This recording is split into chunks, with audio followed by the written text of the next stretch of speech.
Ar-Rahman khosul ismi amul makna. Ar-Rahman itu namanya khusus bagi Allah, maknanya umum. Tidak boleh ada orang dinamakan secara merdeka Rahman saja, tapi harus diidhofahkan Abdurrahman. Nggak boleh dikasih nama Rahman. Kenapa?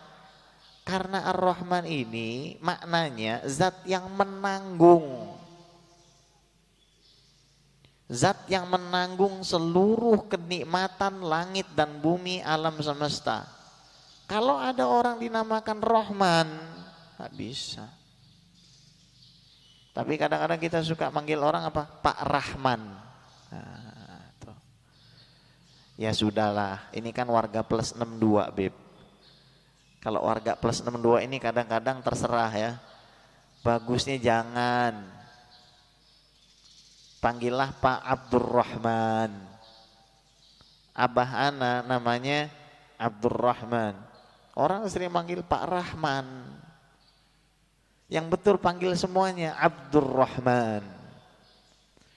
Maknanya umum, artinya apa? Allah yang kasih nikmat kepada orang yang sholat dan Allah yang kasih nikmat kepada orang yang tidak sholat. Jadi kalau misalkan ada yang bertanya kepada kita, kenapa orang-orang non-muslim kaya dan orang-orang yang sholat dari kalangan umat Islam kebanyakan tidak kaya, antum cukup sebut saja satu nama Allah, Ar-Rahman. Karena Allah itu Ar-Rahman. Selesai. Allah mau kasih kekayaan, Allah mau kasih kesehatan kepada siapapun, tidak pandang bulu. Bahkan iblis dikasih sama Allah.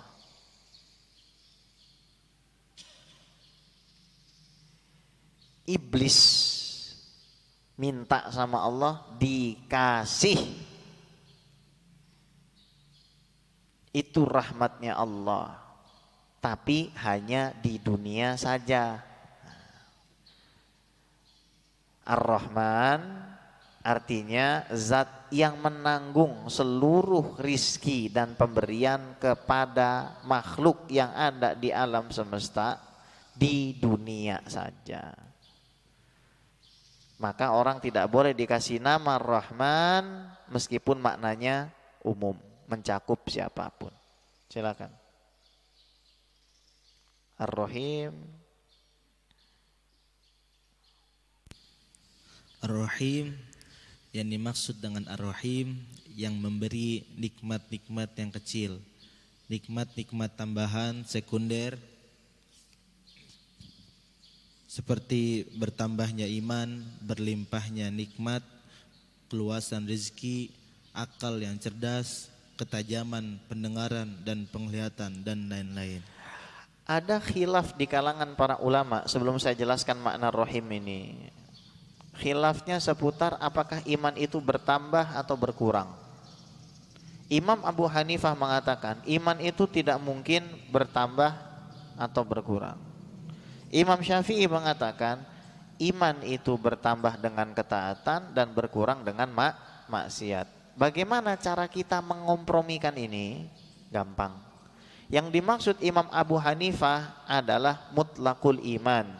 Iman itu tidak berubah. Dalam artian orang kalau sudah masuk ke dalam dairatul iman, daerah keimanan ini, ya dia seorang mukmin. Meskipun misal sholatnya belum khusyuk, misal masih banyak melakukan perbuatan maksiat, itu yang dimaksud iman tidak berkurang. Tapi yang dimaksud iman itu bertambah dan berkurang oleh Imam Syafi'i adalah kamalul iman, kesempurnaan iman. Lantas ada orang-orang yang mengucapkan syahadat tapi belum masuk ke dalam agama Islam. Hal ini bisa dilihat dari beberapa kasus. Dulu di zaman Nabi Muhammad SAW, sebagian dari kalangan orang-orang Yahudi beriman kepada Allah, beriman kepada Rasul, beriman kepada Al-Quran, tapi masih dikategorikan kafir.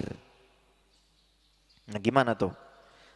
Ada sekelompok orang Yahudi iman kepada Allah, iman kepada Nabi Muhammad SAW, iman kepada Quran. Kalau Al-Quran itu kitab Allah, tapi masih dikategorikan kafir. Apa sebabnya? Karena mereka imannya separuh. Mereka hanya beriman kalau Nabi Muhammad SAW dan Al-Quran adalah untuk orang Arab saja. Makanya imannya tidak sempurna. Ini orang-orang kalau mau masuk ke dalam agama Islam, baca syahadatnya lain. Asyhadu an la ilaha illallah wa asyhadu anna Muhammadar Rasulullah al-mab'uts rahmatan lil alamin. Bahwasanya Nabi itu adalah diutus untuk seluruh alam, bukan cuma kalangan manusia, Pak. Imam Is bin Abdissalam mengatakan satu-satunya Nabi yang diutus untuk kalangan jin dan manusia Rasul. Nabi Sulaiman enggak, menguasai iya, tapi berdakwah hanya Nabi Muhammad. Maka para sahabat itu pernah melihat Nabi Muhammad SAW. Dari mana ya Rasul? Saya dari majelis jin. Imam Ibnu Hajar Al-Haytami itu menceritakan di dalam fatwa hadisiyah beliau, Umar bin Abdul Aziz menguburkan salah satu dari dua murid terakhir Rasul dari kalangan jin. Dan ini hadisnya riwayatnya Hasan. Hadis Hasan boleh dipakai sebagai dalil untuk cerita sejarah. Jadi dua jin itu, ketika dia kuburkan jin dalam bentuk ular, lalu jin yang satunya bilang, berbahagialah kamu Umar bin Abdul Aziz, karena sesungguhnya saya, kata jin yang masih hidup itu, mendengar Nabi Muhammad SAW bersabda, di antara kalian dua jin ini akan ada salah satu yang mati dikuburkan, yang menguburkannya adalah orang terbaik dari kalangan umatku, yaitu Umar bin Abdul Aziz. Itu keistimewaan Nabi Muhammad SAW. Ya, ada juga orang, Pak, bersyahadat, mulutnya syahadat, asyhadu an la ilaha illallah wa anna Muhammadan Rasulullah, tapi kafir.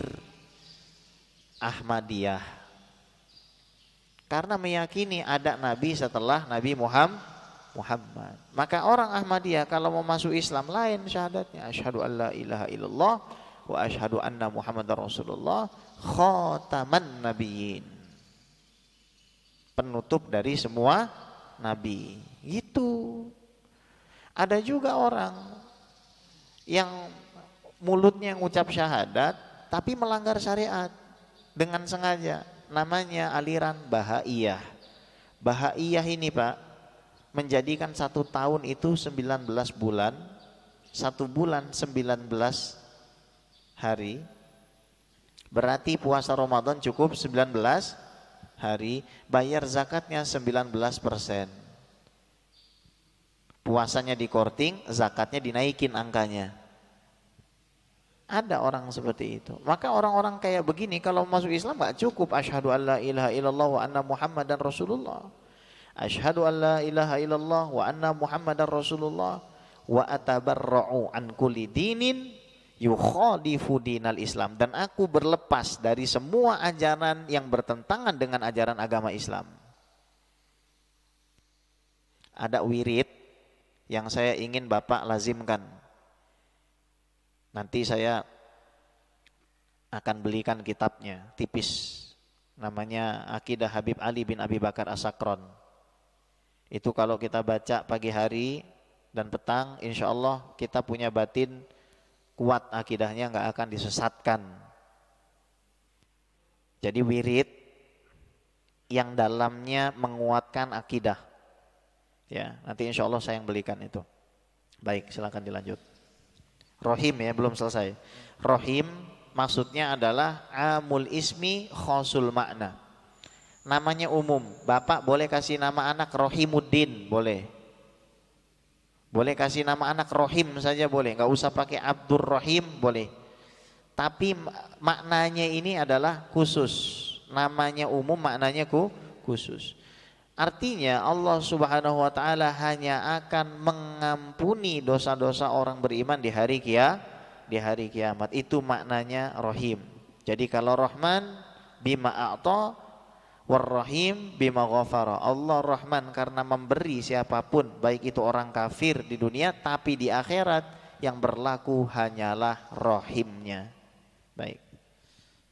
Daimil ihsan, daimil ihsani, yang dimaksud dengan daimil ihsani selalu memberikan pemberian dan kenikmatan tanpa henti, continue. Nih kalau saya bergerak, nih lihat, ini Allah lagi menciptakan ini Pak, ini semua kreasinya Allah nih, gimana nggak bingung kita bergerak ini loh. Ini sedang terjadi penciptaan ini. Jangan dianggap sepele. Nih. Ini Allah yang bikin semua nih. Nih. Makanya ketika sholat itu kita harus ada rasa. 60 triliun ini kita ajak sholat. Allahu Akbar. Diajak sholat. Ini kreasinya Allah semua. Kita aja kadang bingung gimana handphone ini bisa capturing the moment. Gimana handphone ini bisa menangkap satu peristiwa. Tapi kita kadang gak bingung gitu ngelihat diri kita sendiri. Begitu kompleks kita ini. Gak pernah putus Pak nikmatnya Allah itu. Bahkan kepada iblis, bahkan kepada setan. Kalau Allah mau, iblis sama setan udah habis. Jadi kalau Allah Subhanahu wa taala bisa menciptakan arasy yang begitu besar, bisa memberi makan ikan di lautan, antum gak boleh ragu kalau semua masalah antum bisa diselesaikan sama Allah. Iman. Ada seorang laki-laki, wajahnya tidak terlalu tampan.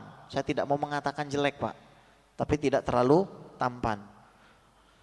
Dia minder mau nikahin anak Pak RT, anak Pak RT-nya cantik, S2. Tapi kalau dia yakin kepada Allah, ya Allah, memang secara akal dan naluri manusia aku tidak mampu menikahinya. Tapi ya Allah, Engkau yang maha membolak-balikan hati, dia adalah hamba-Mu ya Allah. Sebagaimana Engkau hamparkan bumi ini untuk Nabi Adam alaihissalam, hamparkan jalanku untuk menikahinya. Nah, tapi kalau ditolak jangan marah. Udah doa begitu ternyata ditolak. Ya udah, berarti Allah Subhanahu wa taala mau kasih yang lebih baik. Allah tidak pernah memberi apa yang kamu minta, tapi Allah selalu memberimu yang terbaik.